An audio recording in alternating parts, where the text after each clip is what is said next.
So welcome to episode 20 of Probability and Statistics for Engineers. I am Mohammad Momezadeh, the presenter of this lecture.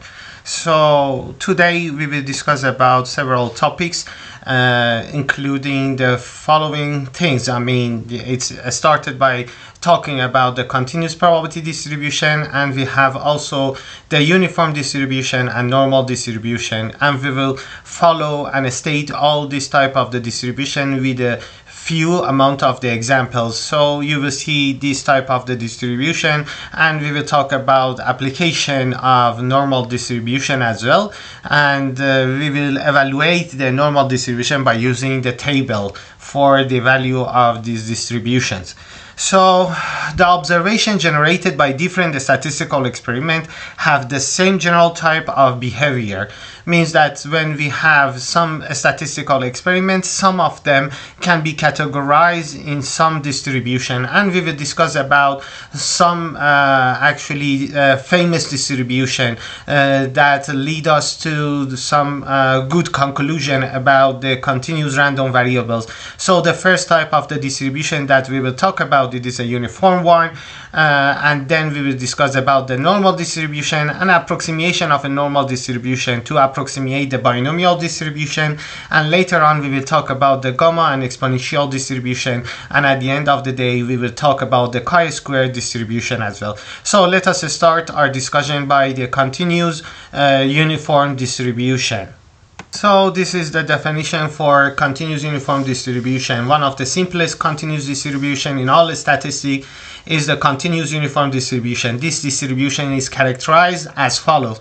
So the density function of the continuous random variable x on the given interval is given by this function, and the mean and variances of this distribution also can be calculated by these factors. So let us take a look at one example to see that how this type of the distribution is resulted from that example, and how can we calculate the mean and the variance of that distribution. As you can see over here, we sketch the axis, the x-axis over here, and we determine the interval from A to B. Let us consider A as 2 and B as 10 as one interval over here.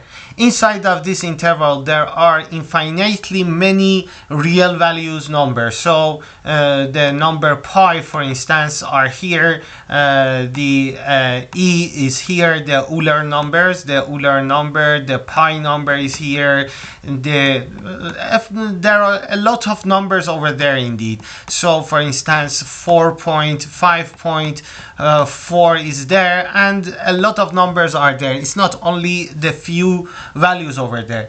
If selecting any of this number has the same likelihood, means that selecting of this number has the same probability, then I want to calculate the probability distribution function over here. This type of the distribution is uniform distribution. By the other words, if I want to sketch the function of this distribution in one two-dimensional space, if I just sketch the cross, means that by the other words, for the value between 2 and 10, the probability of choosing the values are equal. For the remaining parts, the probability is 0, means that we can only choose a number between 2 up to 10, and the remainder of them are 0. So for this reason, the shape of a distribution will be as follows. So for before the value of 2, the probability is 0. After the value of 2 as well, the probability is equal to 0.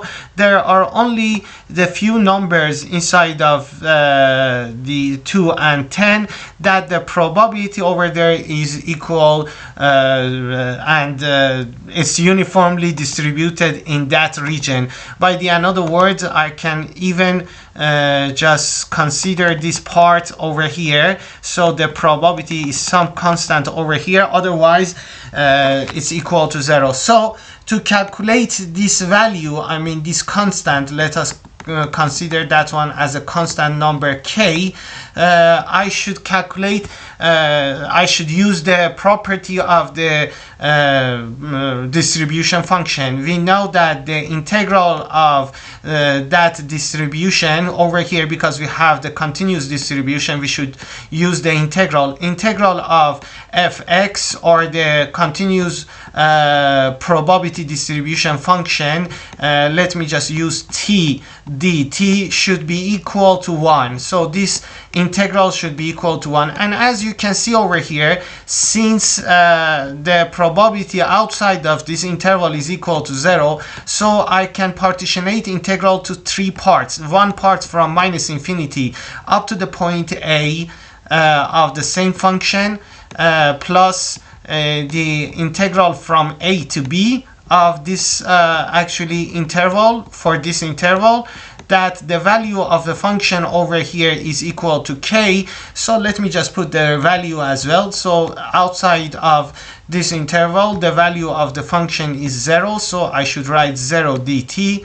Inside of this interval, the value of the function is a constant value like k dt, and outside again of this interval, where the value are bigger than b, up to plus infinity, means that this interval, in this interval, the value of the function will be 0. So the integral of 0 is equal to 0, so these two integral are equal to 0, so I can cancel them and it's remained only the integral in the middle. So the integral of constant value can be calculated as constant value times t, where t is ranging between a and b. And by this actually calculation, you can find the constant value. So this value will be k times b minus a.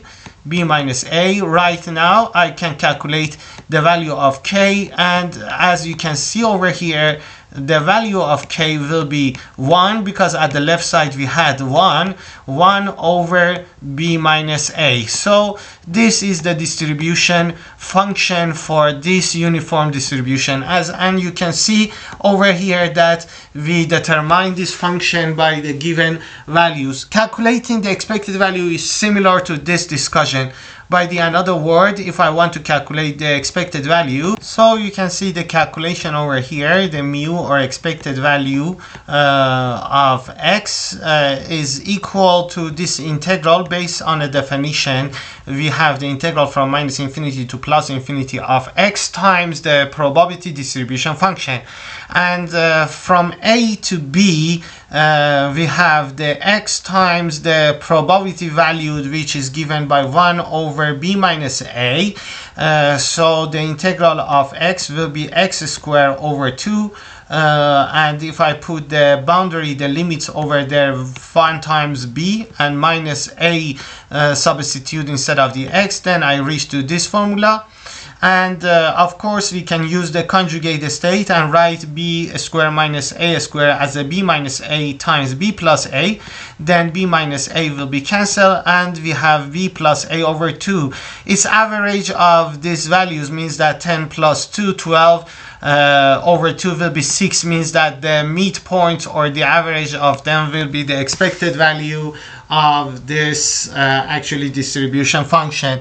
In a similar way, you can calculate the sigma square, means that it's only need to put the value for the variances, the formula for the variances, or you can calculate e of x squared and subtract e of x squared minus e of x totally squared to reach to that value. So let us take a look at the next distribution, which is the normal distribution. So let us take a look at the normal distribution function. So the most important continuous probability distribution in the entire field of statistics is the normal distribution or normal distribution function. Normal distributions are a family of distributions that have the same general shape. So up to here we discussed about the form of the distribution. Let us take a look at one example. For instance, you may buy some bottle of the water from a shop. it's written at the bottle of the water that it contains 250 cc water inside of it.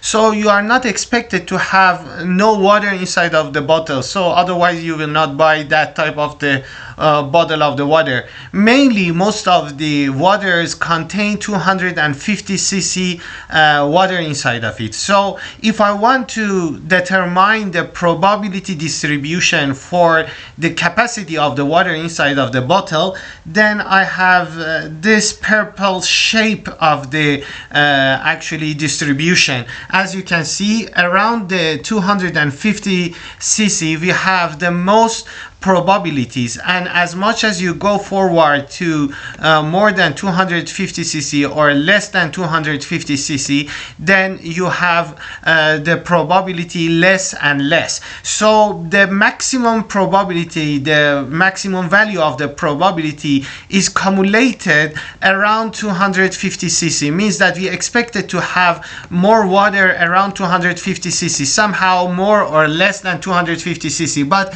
the probability of having 0 cc water inside of the bottle is approximately equal to 0. So means that this type of the distribution is normal distribution. It's bell shaped, and as you can see, the maximum is close to the mean of the bottle of the water, which is 250 over there. If you consider the another bottle of the water that contains 100 cc inside of it, 100 cc water inside of it, for example the smaller one that contains 100 cc, then you have the another type of the distribution over there that is still normal, but this bell shape curve is located around 100. So the normal distribution over here is a family of the distribution. It's not only one distribution, and as you can see, if the peak of this function is smaller than the peak of the previous one, as you can see it's smaller, then the thickness of a tail over here should be bigger, because at the end of the day the area under the curve should be equal to 1. There are symmetric with the scores more concentrated in the middle than the tails. As I said it, if you consider the normal distribution, then we call that part the middle. I mean, this line determines the middle of the shape, and it's symmetric. As you can see, the shape at the right side and the shape at the left side are symmetric. You can see that exactly the same thing that you have it at the right, you have it at the left side of this curve. And also the concentration of a probability is more cumulated in the middle than the tail. So this part of the distribution is called the tails. This part is the tail of this distribution. So up to this point we realize that the normal distribution is a type of the distribution that is bell shaped. At the middle we have more concentration of the probability than the tail, and normal distribution are sometimes described as a bell shape, which are shown at below. Over here you can see the shape of that one. Notice that they differ in how spread out they are. The area under each curve is the same. The area under the curve should be equal to 1 indeed.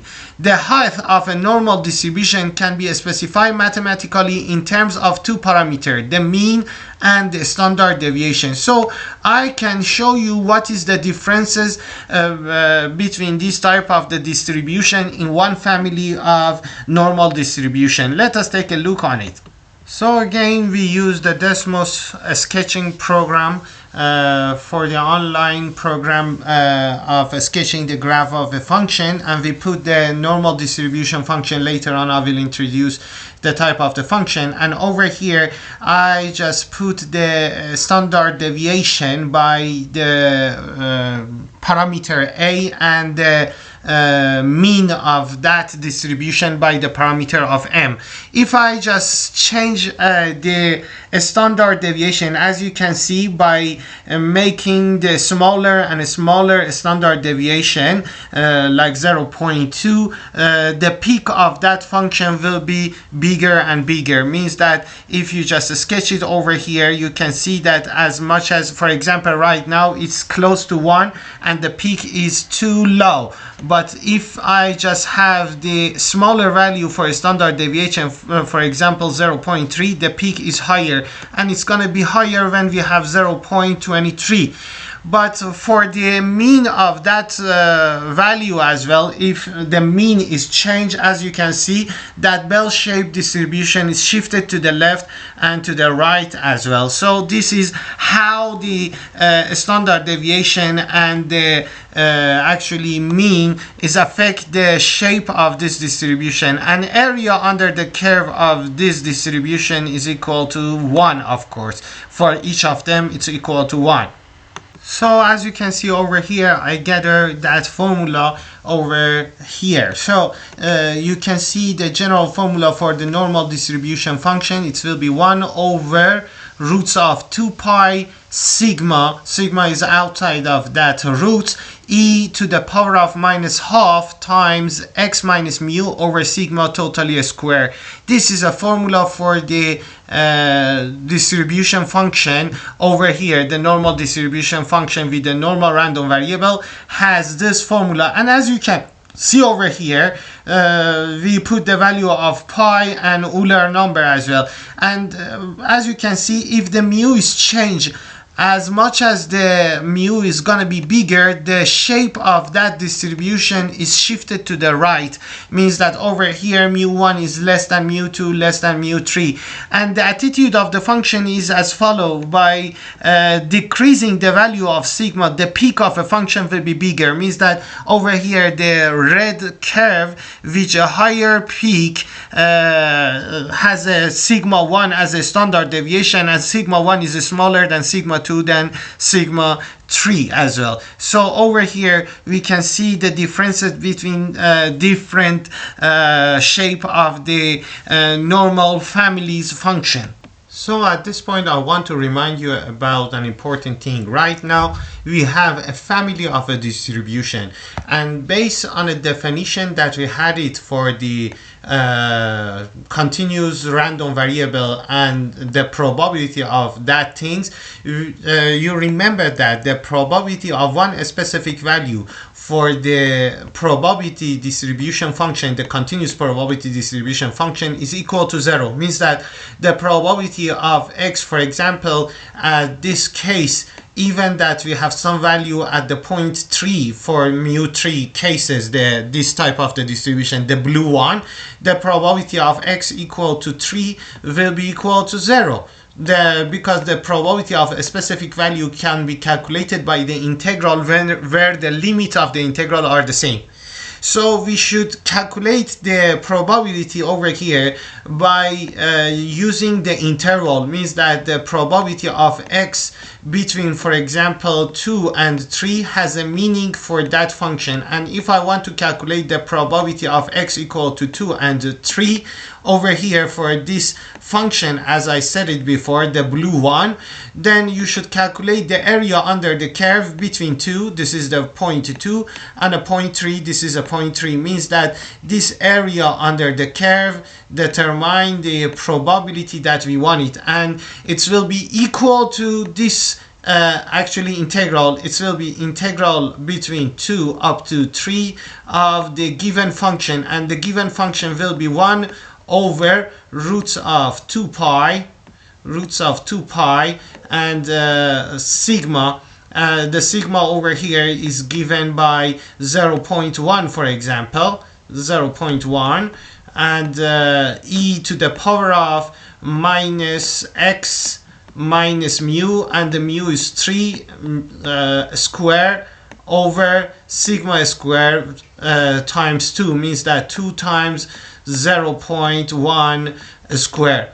but calculating this integral is not easy. So dx, calculating of this integral is not easy. Even you cannot solve this integral with the normal methods that you learned it at the calculus 1. So for avoiding this problem, we just calculate all of these integrals and we put it in one table that we call it the table of a normal distribution. But another issue that we should consider, it is about a lot of normal distribution that can we consider it over here. For avoiding this problem and solve these issues, we just consider one a scale for that normal distribution. By the another word, we define the standard normal distribution.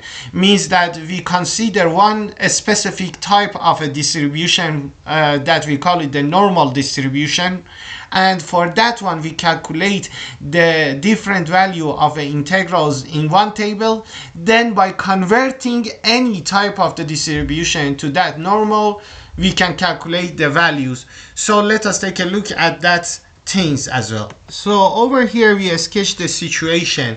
For example, over here the red curves that you have it at the origin determine the normal distribution with the mu of equal to 0 and the sigma square equal to 1, or the standard deviation equal to 1.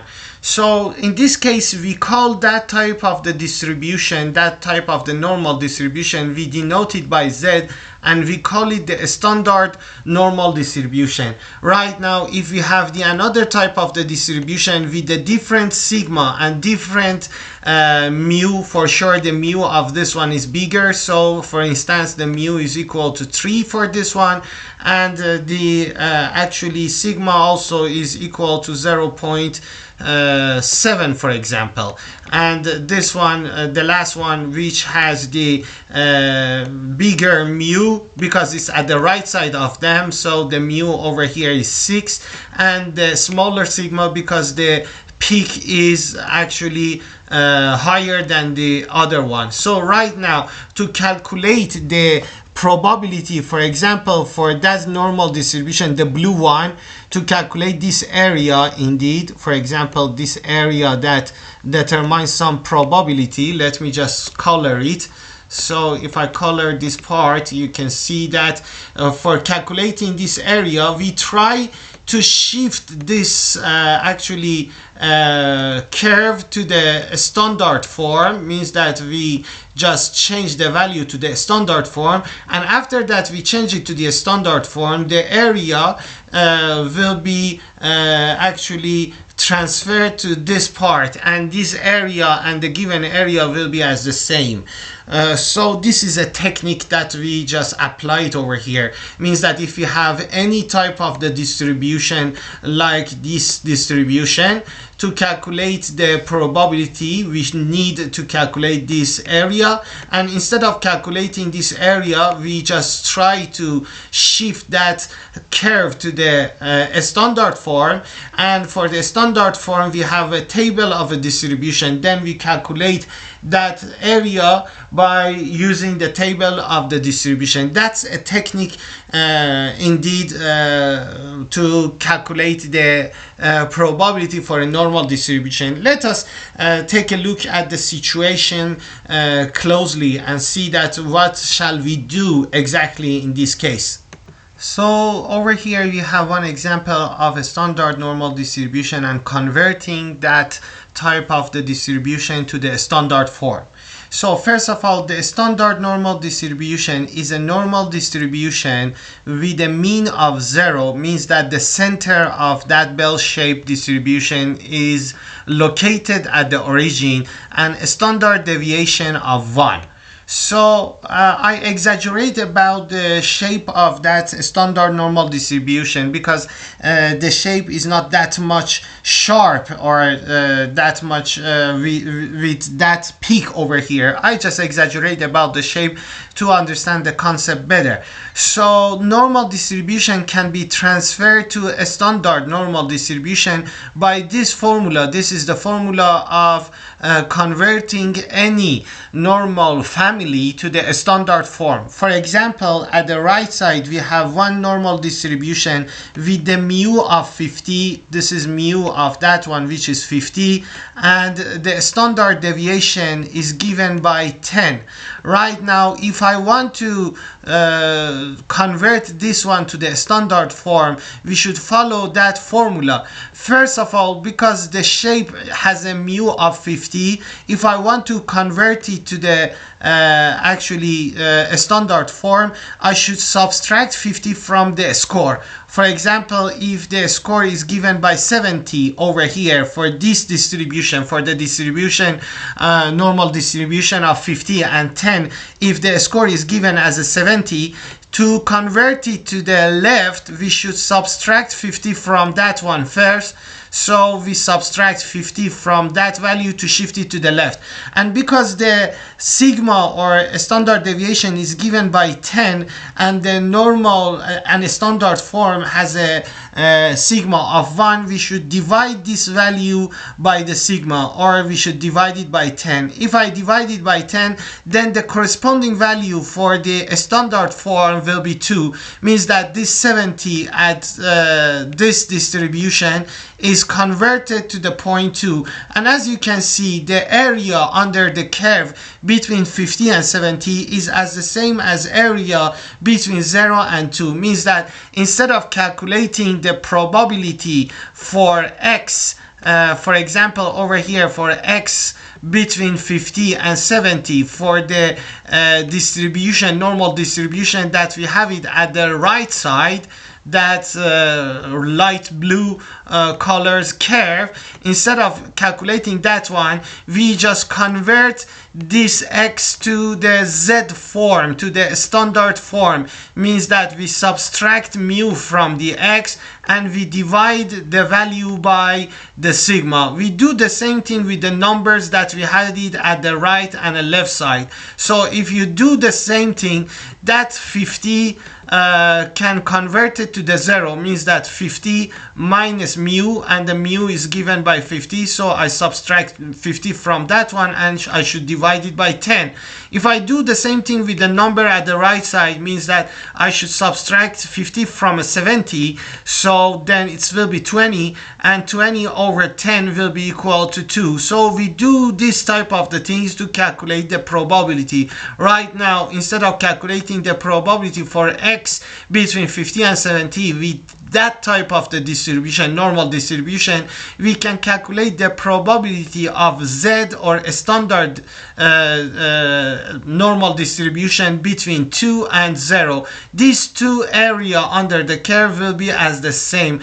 As I said, I exaggerate about the curve, and that area of course will be as the same. Means that this area between 50 and 70 is as the same as an area between 0 and 2. So where x is a score from the original normal distribution, mu is the mean of the original normal distribution, and sigma is the standard deviation of original normal distribution. The standard normal distribution is sometimes called the z distribution, that we denoted by z as well over here. A z score always reflects the number of standard deviation above or below the mean a particular score is. For instance, if a person scored a 70 on a test with a mean of 50 and a standard deviation of 10 that I just described it over here, then they scored 2 standard deviation above the mean. As you can see, this 70 over here, the differences between 50 and 70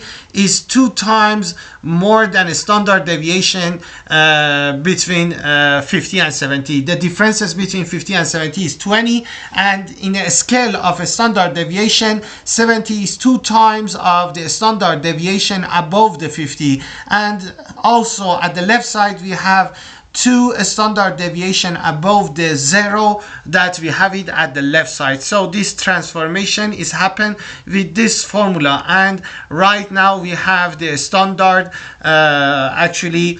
normal distribution. So at the previous slide, we realized that how can we convert any normal distribution to the standard form.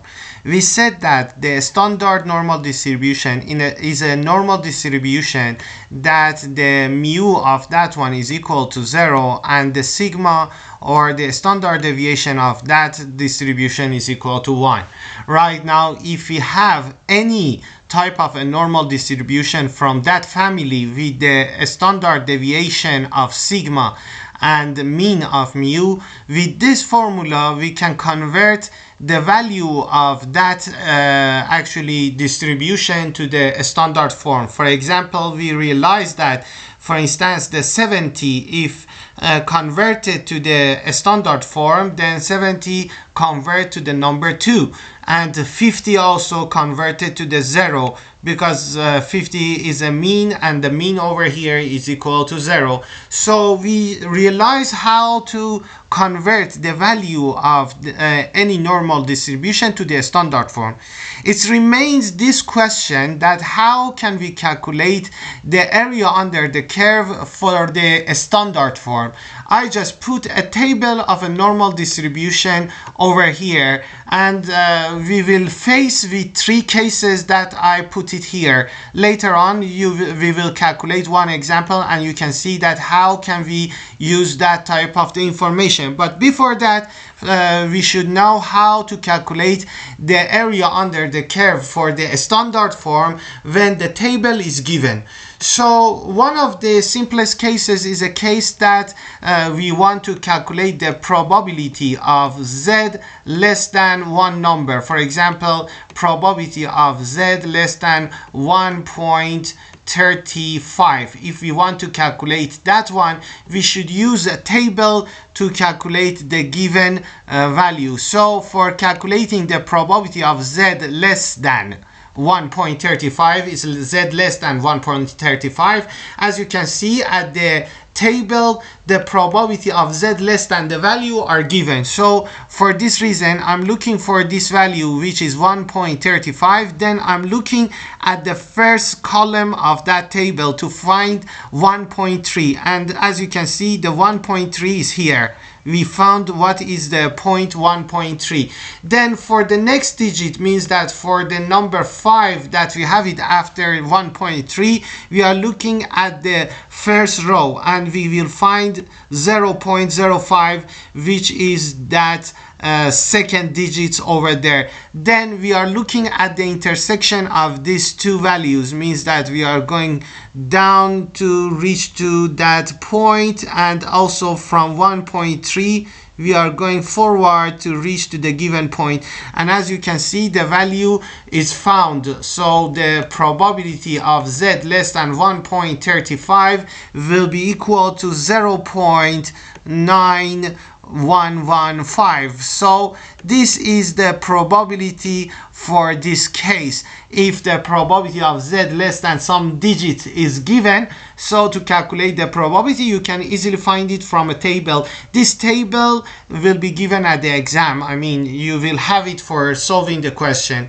But what's happened if we want to calculate the probability? I mean, this is the second cases that we have it here. What's happened if we want to calculate the probability of z greater than a? So to calculate that one, we use the complementary cases. What do I mean? If you just take a look over here, this part at the left side of this expression, I mean, that one is not completely sketched, so the color is leaked to all page. So let me just complete it over here. So right now, if I just consider the complementary part, which is here, so you can see that the area under the curve should be equal to 1. Right now, by using that things, I can use the complementary case, means that this probability of z greater than a can be written as 1 minus probability of z less than a. So instead of z greater than a, I just convert it to this case. For example, if this a is given, for instance, by some value like 0.05, 5, for example. Then to calculate that one, I just add one more digit to make 2 digits after the dot over here, 0.50. And first of all, I will find that one. So 0.5 is given here, the first digit, and the second digit is 0, so the intersection of these 2 points should be calculated. And as you can see, the probability of z greater than half will be 1 minus 0.6915. So we found the value of the probability in this way. The most complicated case over here is a case that we have two values and we want to calculate the probability of z between these two values. Means that I'm looking for probability of z between a and b. How can we calculate that thing? So for this case, when I'm looking for probability of z between a and b, I can rewrite that one as a probability of z less than b.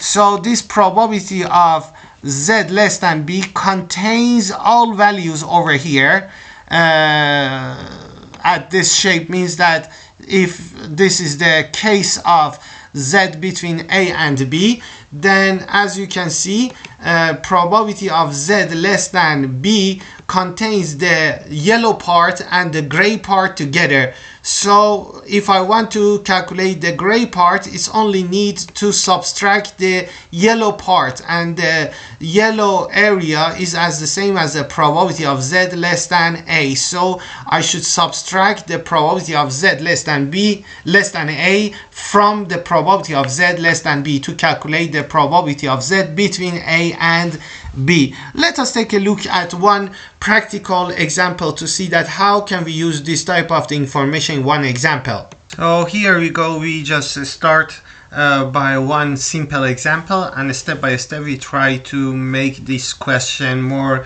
complicated. So given a normal distribution with a mu of 50 and sigma of 10, we want to find the probability that the x assume a value between 45 and 62.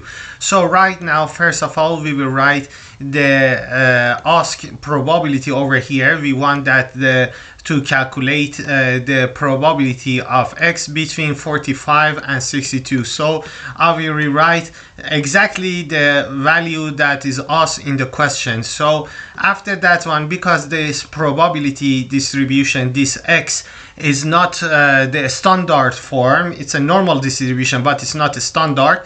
At the first step, we should convert that type of the distribution to the standard form. For this reason, we need the formula of the converting or transferring the normal distribution to the standard form. Means that we should subtract mu from the value and divide that one by sigma. So we do the same thing for the numbers at the right and left side of this expression, and if we do that one, means that we should subtract the value of 50 from 45 and divide that things by the standard deviation, which is 10, and do the same thing for the number at the right side. Means that 62 minus 50 over 10. So after that one, we should calculate the given value that we evaluated over here. So means that it's equal to minus 5 over 10 is minus half.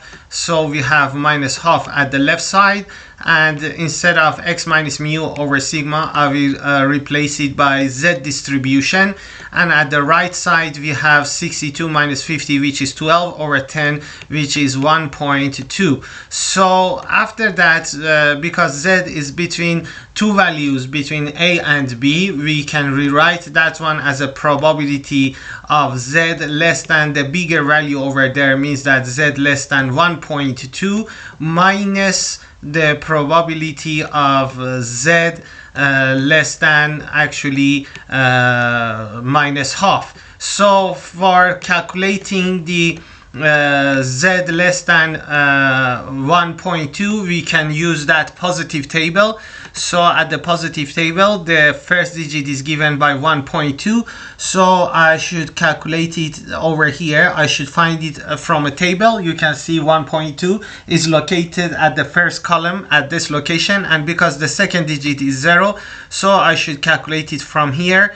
And as you can see over here, the value is 0.88 0.8849, and for the negative value we can still use the positive table to calculate that one as well, but we prefer to use the negative table as well. I mean, the negative table can be easily found by the positive cases as well. So but over here, let us take a look at the negative table as well. So you can see the negative table over here, and the value is given by minus 0.5. So let us find it on a table. 0.5 is here, is minus 0.5 is here, and the next digit is given by 0.00, so it will be here. So the intersection of these two numbers determine the value of the given things, means it's equal to 0.3085. So we evaluate that one as well over here, and it's equal to this value. So as I said it before, to calculate the probability of z less than negative numbers, you can use the negative table, or you can even use the positive table for that one as well. How can we use that one? Indeed, if you just take a look at the situation, the probability of z less than 5 determine this area at the left. You can see that this area at the left, and the shape of a distribution is symmetric, so this area is as the same as the area at the right side. This area determines the probability of z greater than half. So the probability of z less than minus half is equal to the probability, this part, probability of z less than minus half, is as the same as the probability of z greater than half. And to calculate the probability of z greater than half, you can rewrite it as 1 minus probability of z less than half, and by the positive table as well you can calculate it. Let me rewrite it over here. From the table, you can see that the probability of z less than minus half was equal to 0.3085. So right now, if you just take a look at the positive table, also you can calculate that value. Let us bring the positive table here. So this is a positive table, and over here you can see the probability of z less than half as well. So let us see if the value is as the same. So it should be as the same as 1 minus probability of z less than half, and you can see that it's here the half and the second digit is 0, so the intersection of them determine that value. So it will be 0.691, 0.6915. So if you subtract that value, you can verify this calculation. Indeed, the symmetric property of the normal distribution help us to calculate all the values by the positive table or only by negative table, doesn't matter. And as you see over here, this calculation verify our solution, and to calculate the even for the z less than negative numbers, you can use the positive table in a method that I just introduced it over here. So we have several examples for the normal distribution, since this distribution can be used for many applications. We have several examples to prepare yourself to calculate some type of the probability with this distribution. I finish our lecture in this point, and in the next lecture we will solve more examples about the normal distribution, and you will see how we can use that normal distribution to calculate some probabilities. So thank you for attending this lecture. I hope that you understood the concept of this lecture.